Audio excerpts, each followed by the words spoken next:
Salut, alors dans cette vidéo, nous allons voir pourquoi vous avez du mal à dire non. Nous allons voir surtout une raison qui est liée à votre enfance. Aujourd'hui, pour vous, la situation est la suivante. Vous avez du mal à dire non à votre mari, vous avez du mal à dire non à vos enfants, mais aussi à votre patron ou encore à vos collègues. Et non seulement vous avez du mal à dire non, mais c'est même pire que ça, vous allez carrément au devant. C'est-à-dire que vous proposez vous-même d'aider les autres, spontanément, mais vous le proposez tellement souvent que finalement vous arrivez dans une situation difficile qui est la suivante. Vous avez toutes les responsabilités, non seulement à la maison, mais aussi au travail. Et les autres comptent de plus en plus sur vous, que ce soit la famille, les collègues ou encore votre patron. Par exemple, votre responsable, eh bien, il se décharge de plus en plus sur vous, de plus en plus les tâches qui lui incombaient, eh bien, il les délègue et il vous les donne.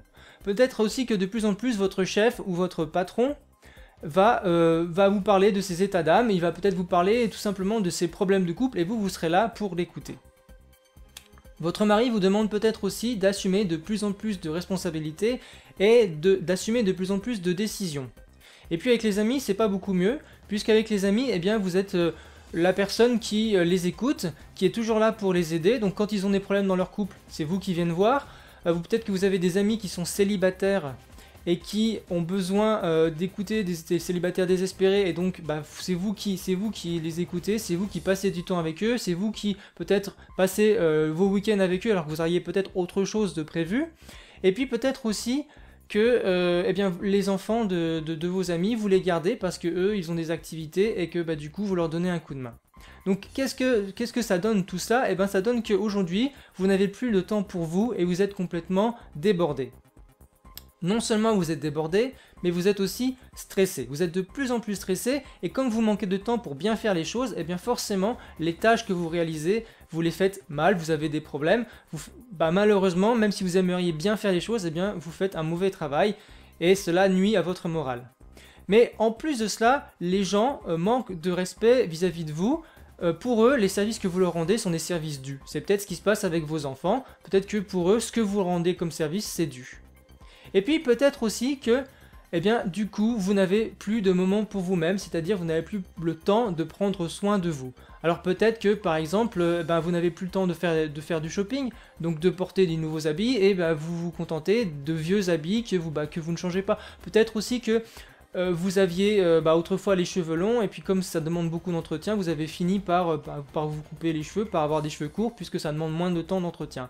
Peut-être aussi que vous aviez l'habitude autrefois de vous maquiller, et puis vous avez laissé tomber, vous maquillez de moins en moins parce que vous n'avez plus le temps de vous maquiller, globalement vous n'avez plus le temps de prendre soin de vous. Alors d'où viennent ces habitudes de dire toujours oui, de ne jamais dire non, d'aller même au devant pour rendre service aux gens? Eh bien ces habitudes viennent pour une grande part de l'enfance. Ce sont des habitudes que vous avez prises pendant l'enfance et que vous continuez à réaliser, à faire actuellement alors que vous êtes adulte. Alors j'aimerais vous citer Horace Mann, qui était un homme politique américain du 19e siècle, et Horace Mann disait ceci: « Les habitudes sont comme des cordes, nous en tissons un fil chaque jour, et bientôt elles ne peuvent plus se rompre.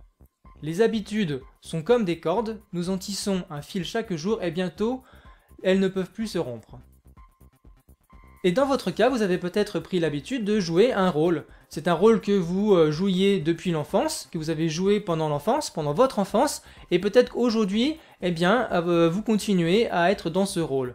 Alors qu'est-ce que c'est qu'un rôle? Il y a plusieurs rôles possibles pour les personnes qui ont du mal à dire non. Je vous donne quelques exemples. Par exemple, il y a le rôle du serviteur. Donc le rôle de serviteur, c'est la personne en fait qui se sent toujours au service des autres. Elle se sent toujours au service des autres, elle veut rendre service aux autres personnes. Donc ça, c'est le rôle du serviteur.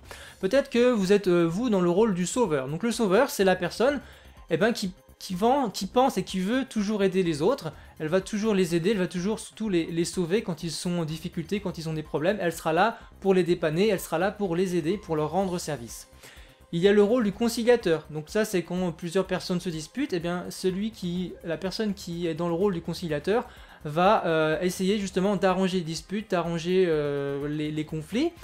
Elle va essayer donc d'arranger tout ça Il y a aussi le rôle de confident, donc ça c'est, vous êtes là pour écouter les autres, donc vous êtes toujours disponible pour leur rendre, pour les écouter quand ils ont des soucis, quand ils ont des problèmes, qu'ils ont besoin de parler, vous êtes là, vous êtes le confident. Donc vous êtes peut-être depuis l'enfance dans le rôle du confident, et vous continuez encore à jouer ce rôle aujourd'hui.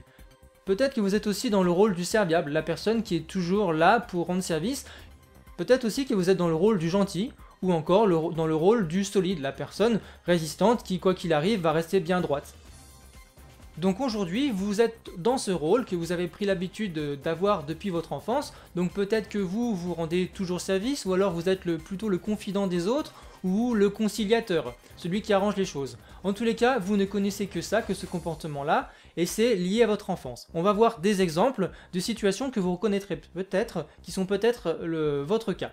Alors par exemple, peut-être que dans votre enfance, vous avez dû vous occuper de vos frères et sœurs pendant que vos parents étaient absents. Alors peut-être que vos parents étaient absents parce que ils avaient des soucis peut-être de santé, ou alors ils étaient très très occupés par leur travail. Peut-être aussi que vous avez dû aider vos parents à la maison ou bien dans leur boutique. Imaginez par exemple qu'ils étaient très pris par leur travail et vous les avez aidés les week-ends dans leur boutique ou aussi tard le soir. Et ça, vous l'avez fait aux dépens de vos propres envies. Vous aviez peut-être envie de sortir avec des copains si vous étiez adolescent, d'aller au cinéma avec des amis. Peut-être que vous avez peut-être fait ça aux dépens de votre propre scolarité. Au lieu de faire vos devoirs, vous aidiez vos enfants dans la boutique. Donc tout cela vous a appris à laisser un petit peu de côté vos envies, vos désirs, vos besoins, et à privilégier le fait de rendre service aux autres. Peut-être aussi que vous avez eu une enfance dure, une enfance difficile, dans laquelle par exemple vous n'aviez jamais de merci. Donc du coup vous avez appris à donner sans attendre de remerciements, et c'est ce que vous faites encore aujourd'hui. Peut-être qu'aussi pendant cette enfance dure, vous avez appris à ne pas penser à vous d'abord. Vous n'aviez peut-être pas de loisirs, peut-être pas de plaisir, peut-être pas de joie, et du coup vous n'avez pas appris à vous réserver des moments pour vous, des moments de joie, des moments de plaisir, des moments de détente, et peut-être que vous n'avez pas appris à vous faire plaisir. Peut-être aussi que vos parents avaient l'habitude de se disputer beaucoup, et du coup, pendant votre enfance, vous avez appris à devenir un conciliateur, un confident. Vous avez été la personne forte et responsable face aux problèmes qu'il y avait dans le couple de vos parents. Peut-être que du coup, vous avez pris l'habitude de toujours essayer de tout arranger. Peut-être aussi que vous avez pris l'habitude de vous effacer pour ne pas créer de problèmes supplémentaires.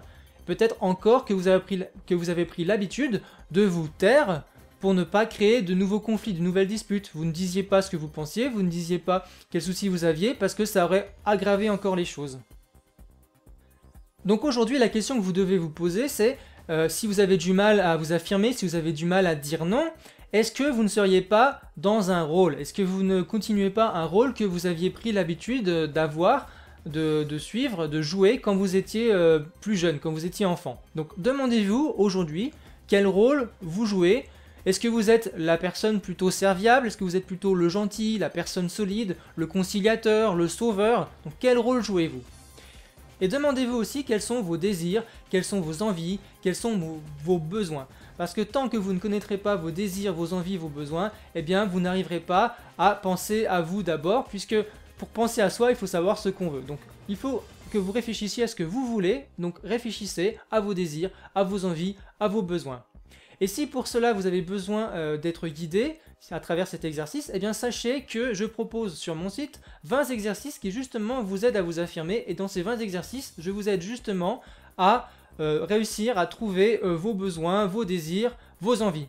Donc pour télécharger ces exercices, c'est très simple, il vous suffit de cliquer sur le lien en dessous de cette vidéo. Et moi je vous dis à bientôt dans une prochaine vidéo. Salut!